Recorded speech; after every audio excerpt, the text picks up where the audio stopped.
আমি doctor Enamul Haque Parvez, DUMS natural medicine. আমার chamber হচ্ছে মারজান মেডিসিন কর্নার, চৌরাস্তার মোড়, ডাকবাংলো সড়ক, লালমোহনগোলা।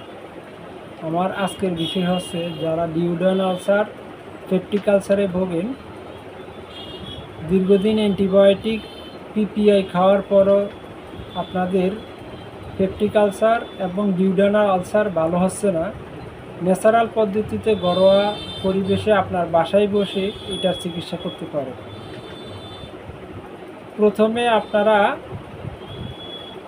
পাতাকপি ব্লেন্ডার করবেন। ব্লেন্ডার করে 30 ml 6 চামচ পরিমাণ নেবেন, আর 4 চামচ এক্সট্রা ভার্জিন কোকোনাট অয়েল নেবেন, এর সাথে মিক্স করবেন।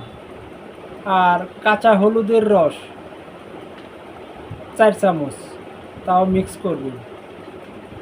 আর যদি মার্কেটে মরিচের ক্যাপসুল পাওয়া যায়, যদি পাওয়া যায় তাহলে ভালো। আর যদি এটা জার্মানিতে আছে, অনলাইনে অর্ডার দিয়ে যদি জার্মানি থেকে আপনারা মরিচের কোনো ক্যাপসুল পান তাহলে নিতে পারেন। আর যদি না থাকে, এই 3 পদ প্রতিদিন সকালে খালি পেটে এবং রাতে খালি পেটে এভাবে 2 সপ্তাহ কন্টিনিউয়াস যদি করেন তাহলে আপনাদের ইনশাল্লাহ পেপটিক আলসার, ডিউডার্ন আলসার ইনশাল্লাহ ভালো হবে।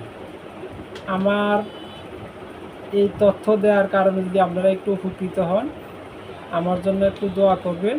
আর আমার চ্যানেলটারে একটু লাইক, শেয়ার, সাবস্ক্রাইব করবেন। আজকে এই পর্যন্ত শেষ। ভালো থাকবেন, আশা করি আপনারা ভালো আছেন। আসসালামু আলাইকুম।